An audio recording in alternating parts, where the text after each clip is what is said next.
Hello friends, मैं कंचन आज आपका बहुत बहुत स्वागत करती हूँ इस चैनल पे अपने। और आज मैं लेके आई हूँ भू आकृति विज्ञान का सेकंड पार्ट। जो मॉर्फोलॉजी के एमसीक्यू का जो टेस्ट सीरीज है उसका हम सेकंड पार्ट आज देखेंगे।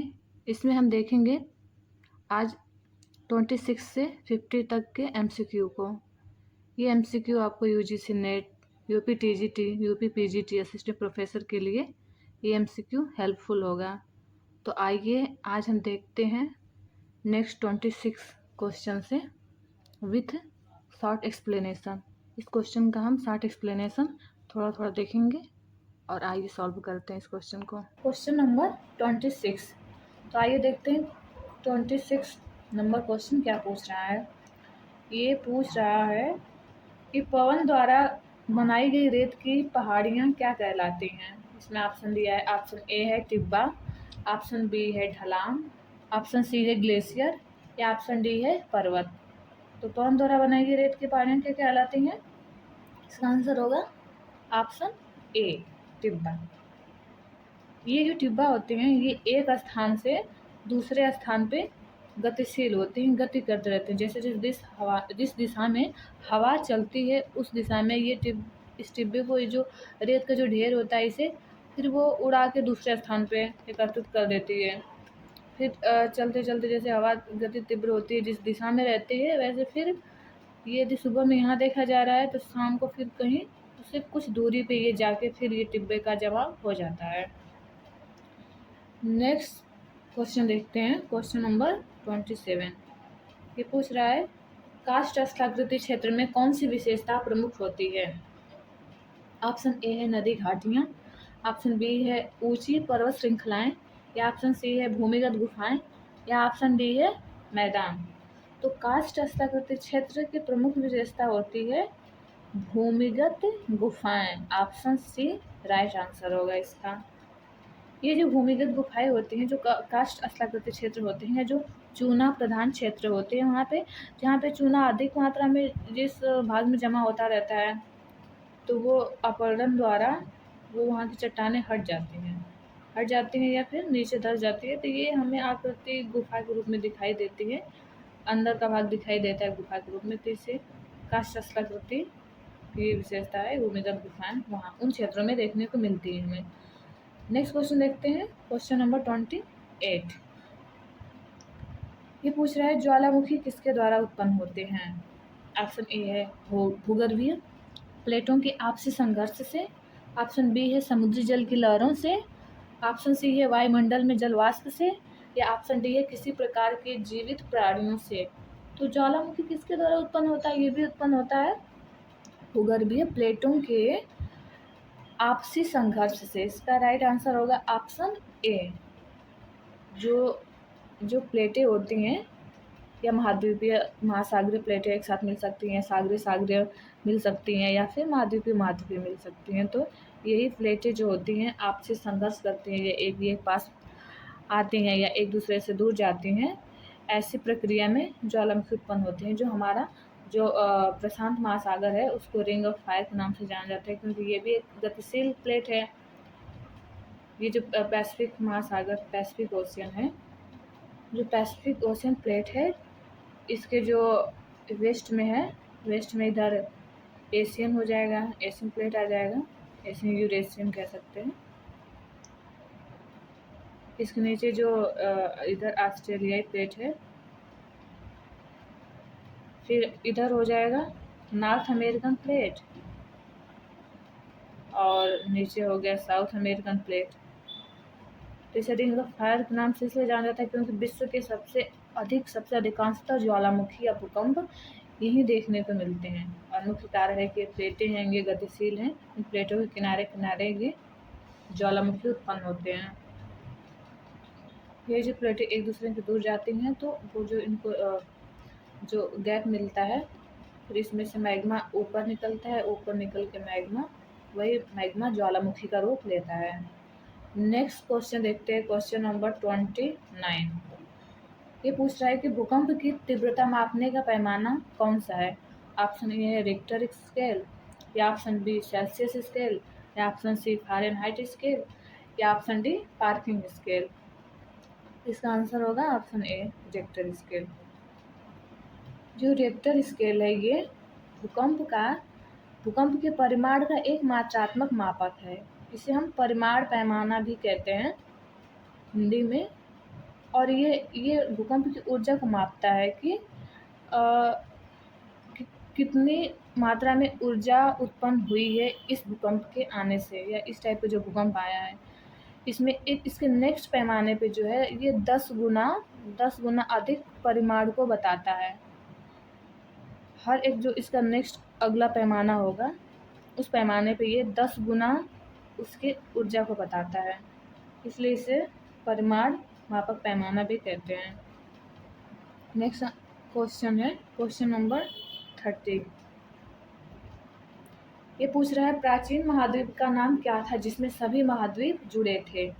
ऑप्शन ए है गोंडवाना, या ऑप्शन बी लारेंसिया, या ऑप्शन सी पैंजिया, या ऑप्शन डी टेथिस।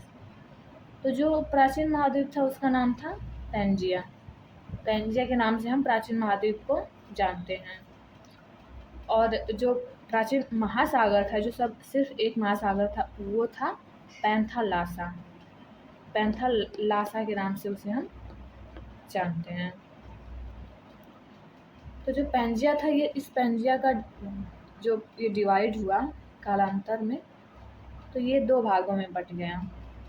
उसी का उससे वही भाग है, उसका एक भाग जो दक्षिण में की तरफ विभाजित हुआ उसे हम गोंडवाना के नाम से जानते हैं, गोंडवाना लैंड। और जो उत्तर में उसे अंगारा लैंड क्या कहते हैं, अंगारा लैंड या लारेंसिया।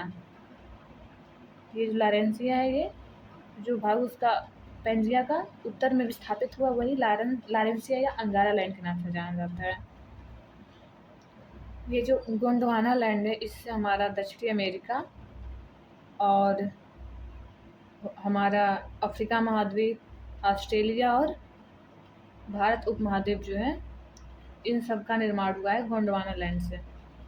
और जो ये लारेंसिया था, जो अंगारा लैंड था, इससे उत्तरी अमेरिका, फिर यूरोप, इन सब का विभाजन होकर इन सब का निर्माण हुआ है।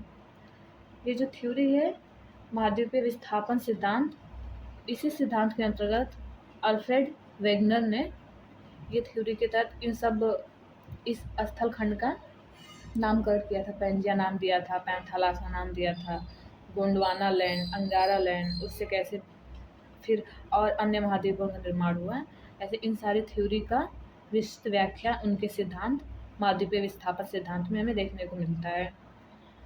नेक्स्ट क्वेश्चन है 31। महासागर की गहराई को मापने का उपकरण क्या कहलाता है। ऑप्शन ए है बैरोमीटर, ऑप्शन बी है हाइड्रोमीटर, ऑप्शन सी है एनीमोमीटर, या ऑप्शन डी इको साउंडर।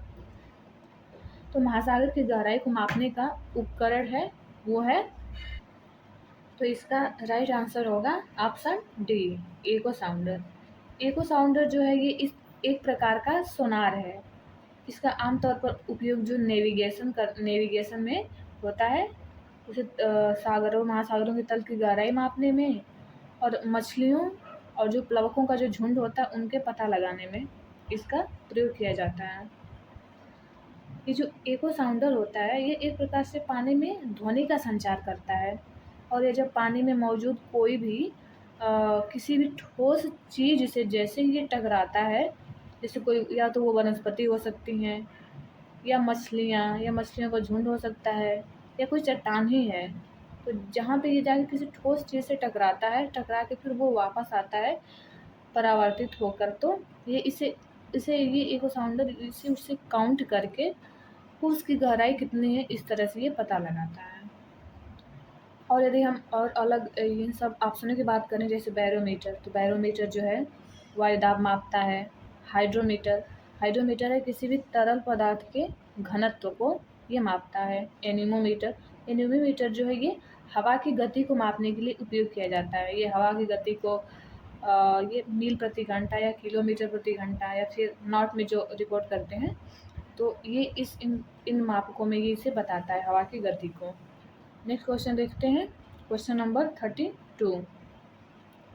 ये पूछ रहा है कि भू आकृति संरचनाओं में अपरदन का सबसे कम खतरा होता है। इसमें दिया है ऑप्शन ए पर्वत, ऑप्शन बी है मैदान, ऑप्शन सी है पठार या ऑप्शन डी है घाटियाँ। तो सबसे कम खतरा किसे होगा? जो सबसे मजबूत होगा, जिसका घनत्व तो सबसे अधिक होगा। तो इसमें सबसे ज़्यादा घनत्व किसका अधिक देखने को मिल सकता है?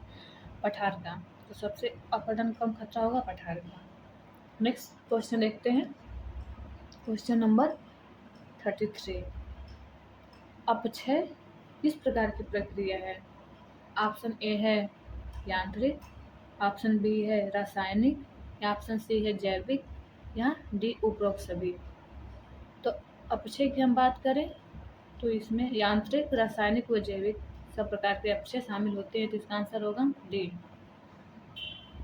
इसमें जो यांत्रिक अपक्षय है, इसमें यांत्रिक अपक्षय में तापमान, वर्षा या हिमतुषार, इन प्रक्रियाओं द्वारा यांत्रिक अपक्षय किया जाता है। यदि रासायनिक अपक्षय की बात करें तो जल में जब हम जल किसी ऐसे चट्टान के संपर्क में आते हैं जिसमें कार्बन की मात्रा अधिक है, आयरन की मात्रा अधिक है और वायु के संयोजन द्वारा उस चट्टानों का क्षरण किया जाता है, तो उसे हम रासायनिक अपक्षय कहते हैं। यदि जैविक अपक्षय की बात करें तो जैविक अपक्षय से नाम से जैसा कि स्पष्ट हो रहा है कि इसमें जीवों या वनस्पतियों की भूमिका होती है। तो उनकी भूमिका द्वारा यदि चट्टानों का क्षरण हो रहा है तो उसे हम जैविक अपक्षय कहते हैं। जिस प्रकार से अपक्षय तीनों प्रकार के होते हैं। तो इसका आंसर हो गया डी। नेक्स्ट क्वेश्चन देखते हैं। Question number 34। हिमालय पर्वत का निर्माण किस प्रकार की प्लेट टेक्टोनिक्स द्वारा हुआ है? ऑप्शन ए है डाइवर्जेंट या ऑप्शन बी कन्वर्जेंट या ऑप्शन सी ट्रांसफॉर्म या ऑप्शन डी कोई नहीं। तो हिमालय पर्वत का निर्माण है, इसका ऑप्शन होगा ऑप्शन बी कन्वर्जेंट मूवमेंट। ये जो हिमालय का यहाँ पे निर्माण हुआ है, इधर से जो ये इंडियन प्लेट है और ऊपर से जो यूरोपियन और ये यूरेशियन, यानी यूरोप और एशिया का जो मिला हुआ भाग है, इसे यूरेशियन प्लेट के नाम से हम कह सकते हैं। ये जो प्लेट है यूरेशियन प्लेट, ये आती है इधर से उत्तर की तरफ से और ये दक्षिण की तरफ से ये प्लेट जाती है इंडियन। तो इन दोनों की कन्वर्जेंट के कारण इस टेथी सागर में जो भी मलबे थे, इसके दबाव से और जो फोल्ड बने, जो मोड़ बने और कालांतर में जाके ये हमें हिमालय पर्वत के रूप में देखने को मिलता है। तो इसका आंसर हो जाएगा कन्वर्जेंट मूवमेंट। यदि इन दोनों प्लेटों की बात करें, यूरेशियन प्लेट और ये इंडियन प्लेट, तो इसमें सबसे अधिक गतिशील है तो वो है इंडियन प्लेट। ये उत्तर की तरफ यूरेशियन प्लेट के अपेक्षा अधिक गतिशील है। नेक्स्ट क्वेश्चन देखते हैं। Question number 35।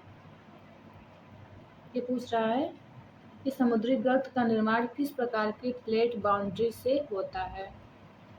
समुद्री प्लेट का निर्माण किस प्रकार की प्लेट बाउंड्री से होता है? ये ऑप्शन दिया है A divergent, option B convergent, option C transform या ऑप्शन डी कोई नहीं। तो समुद्री जो गर्त का निर्माण होता है इसे हम कहते हैं ट्रेंच। तो जो ट्रेंचेज का निर्माण होता है वो होता है कन्वर्जेंट बाउंड्री के कारण। कन्वर्जेंट बाउंड्री मतलब जहाँ पे दो चट्टानें एक दूसरे के पास आती हैं, एक दूसरे के पास आती हैं और इसमें जिसका घनत्व तो सबसे अधिक होता है, जो भारी चीज़ें होती हैं वो नीचे धसेंगे और जो हल्की होती हैं तो वो ऊपर रहती हैं, क्योंकि हल्की होती हैं इसलिए। तो ये जैसे दोनों प्लेटें एक दूसरे के पास आ रही हैं और अधिकांशतः जो हमारी महासागरीय प्लेटें हैं उनका घनत्व अधिक होता है, तो एक दूसरे के पास आने में एक दूसरे से जब ये टकराती हैं तो जो भारी घनत्व वाली, अधिक घनत्व वाली प्लेट होती है वो नीचे की तरफ मुड़ जाती हैं और इस तरह से हमें यहाँ पे समुद्री गर्त या ट्रेंच का निर्माण देखने को मिलता है। नेक्स्ट क्वेश्चन देखते हैं। Question number 36।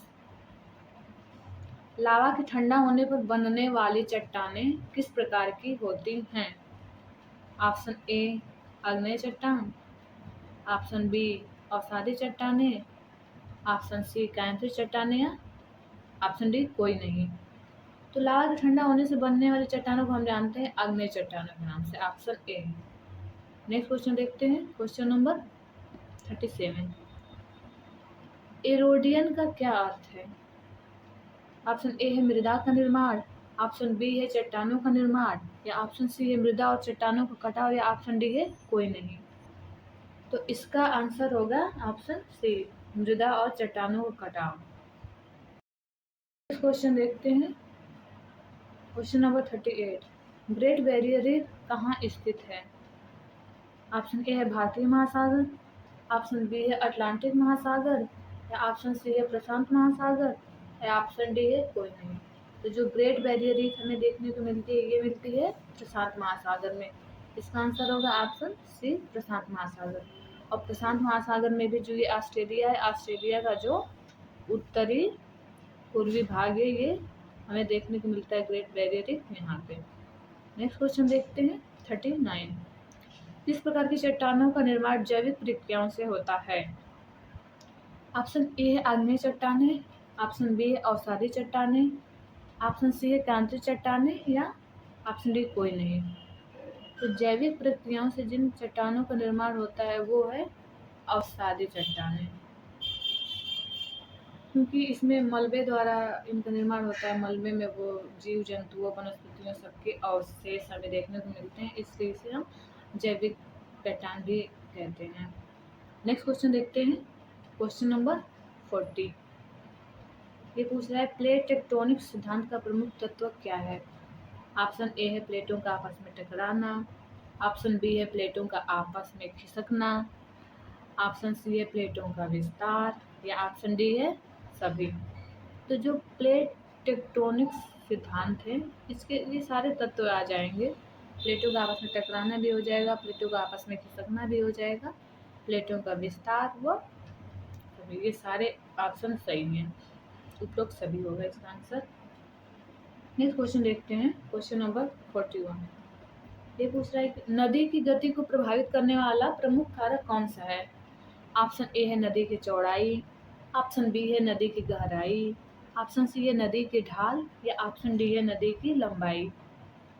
तो नदी की गति को प्रभावित करने वाला सबसे प्रमुख कारक है नदी की गहराई। गहराई का मतलब नदी का ढाल जितना अधिक होगा, इसकी गति उतनी ही तेज होगी। जैसे जैसे जैसे इसके ढाल ऐसे प्रौढ़ावस्था वृद्धावस्था में एकदम समतल मैदानी भागों में चला जाता है, तो गति बहुत कम हो जाती है। तो सबसे अधिक प्रभावित करेगा इसको नदी की गहराई, नदी की गति को। नेक्स्ट क्वेश्चन देखते हैं, क्वेश्चन नंबर 42। ये पूछ रहा है कि जलोढ़ पंख क्या है? इसमें ऑप्शन है ए नदी की मुख्य धारा, ऑप्शन बी जल के फैलाव का क्षेत्र, ऑप्शन सी नदी के द्वारा जमा किया गया मिट्टी का क्षेत्र, या ऑप्शन डी जल का स्रोत। तो जो जलोढ़ पंख, इसका आंसर होगा ऑप्शन सी, नदी के द्वारा जमा किया गया मिट्टी का क्षेत्र। जब आगे जब नदी अपनी युवावस्था से जैसे प्रौढ़ावस्था में प्रवेश करती है, कुछ कुछ मलबे होते हैं वो यहाँ पे एक तरह से मिट्टी का क्षेत्र होता है, जो वहाँ पे मिट्टियों को जमा करके और वहाँ से इसके धारा के रूप में फिर वो बहने लगती है, प्रौढ़ावस्था में प्रवेश करती है। तो ये इस भाग पे हमें जलोढ़ पंख देखने को मिलता है। नेक्स्ट क्वेश्चन है क्वेश्चन नंबर 43। पवन द्वारा उत्पन्न किन आकृतियों को ड्यून कहते हैं? ऑप्शन ए है पहाड़, ऑप्शन बी है घाटियाँ, ऑप्शन सी है रेत के टीले, या ऑप्शन डी है समुद्री चट्टानें। तो इसका आंसर होगा ऑप्शन सी रेत के टीले। ड्यून्स को ही हम रेत के टीलों के नाम से, या रेत के टीलों को हम ड्यून के नाम से जानते हैं। नेक्स्ट क्वेश्चन है क्वेश्चन 44। पर्वत निर्माण में प्रमुख कारक कौन सा है? ऑप्शन ए है कटाव, ऑप्शन बी है अपरदन, ऑप्शन सी है टेक्टोनिक गतिविधियां, या ऑप्शन डी है अवसाद। तो ये भी आंसर आप लोगों को पता होगा। प्रमुख कारक कौन सा होगा इसका? ऑप्शन सी टेक्टोनिक गतिविधियां। नेक्स्ट क्वेश्चन देखते हैं, क्वेश्चन नंबर 45। मेसा का निर्माण किस प्रकार की भू आकृति के रूप में होता है? ऑप्शन ए है तलछट, ऑप्शन बी है ज्वालामुखी, ऑप्शन सी है अवच्छेद पठार, या ऑप्शन डी है हिमानी। तो जो मेसा का निर्माण होता है वो होता है ऑप्शन सी, इसका राइट आंसर होगा, इसका होगा अवच्छेद पठार। नेक्स्ट क्वेश्चन देखते हैं, क्वेश्चन नंबर 46। प्रायद्वीप क्या है? एक बड़ा मैदान, या बी एक उच्च पर्वत, सी तीन तरफ से पानी से घिरा हुआ स्थल भाग, या ऑप्शन डी जल से पूरी तरह से घिरा हुआ स्थल भाग। तो इसका राइट आंसर होगा ऑप्शन सी, तीन तरफ से पानी से घिरा हुआ स्थल भाग, वो होता है प्रायद्वीप। जैसे भारतीय प्रायद्वीप है, फिर अरब प्रायद्वीप हो गया, ये सब प्रायद्वीप है जो कि तीन तरफ से जल से घिरे हुए हैं। नेक्स्ट क्वेश्चन देखते हैं, क्वेश्चन नंबर 47। हिमनद किस प्रकार की चट्टान का निर्माण करते हैं? ऑप्शन ए है तलछटी चट्टान, ऑप्शन बी है आग्नेय चट्टान, ऑप्शन सी है रूपांतरित चट्टान, या ऑप्शन डी कोई नहीं। तो जो हिमनद है ये एक प्रकार से किस प्रकार के चट्टान का निर्माण करते हैं? इसका आंसर होगा ऑप्शन ए तलछटी चट्टान। नेक्स्ट क्वेश्चन देखते हैं, क्वेश्चन नंबर 48। 48 क्वेश्चन पूछ रहे हैं, हिमालय पर्वत श्रेणी किस प्रकार की पर्वत श्रृंखला है? ऑप्शन ए है फोल्ड पर्वत, ऑप्शन बी है ब्लॉक पर्वत, ऑप्शन सी है ज्वालामुखीय पर्वत, या ऑप्शन डी है क्षरणीय पर्वत। तो इसका राइट आंसर होगा ऑप्शन ए फोल्ड पर्वत। जो हिमालय एक प्रकार का नवीन वलित पर्वत है, इसका वलन के कारण इस पर्वत का निर्माण हुआ है। नेक्स्ट क्वेश्चन देखते हैं, क्वेश्चन नंबर 49। कौन सा ज्वालामुखी पर्वत जापान में स्थित है? ऑप्शन ए है माउंट एटना, ऑप्शन बी है माउंट फूजी, ऑप्शन सी है माउंट वेसुवियस, या ऑप्शन डी है माउंट किलिमंजारो। इसका राइट आंसर होगा जो माउंट फ्यूजी है ये जापान में स्थित है। इसका राइट आंसर होगा ऑप्शन डी। नेक्स्ट क्वेश्चन देखते हैं, क्वेश्चन नंबर 50, जो आज का लास्ट क्वेश्चन है। कौन सी पर्वत श्रृंखला दक्षिण अमेरिका में स्थित है? ऑप्शन ए रॉकी पर्वत, ऑप्शन बी एंडीज पर्वत, ऑप्शन सी आल्पस पर्वत, या ऑप्शन डी अपलेशियन पर्वत। तो इसका राइट आंसर होगा ऑप्शन बी एंडीज पर्वत। जो एंडीज पर्वत श्रृंखला ये स्थित है दक्षिणी अमेरिका में। तो ये रहे आज के एमसीक्यू। फिर मिलते हैं हम नेक्स्ट वीडियो में। तब तक के लिए आप लोगों का बहुत बहुत धन्यवाद करती हूँ मैं इस वीडियो को देखने के लिए। फिर मिलते हैं नेक्स्ट वीडियो में।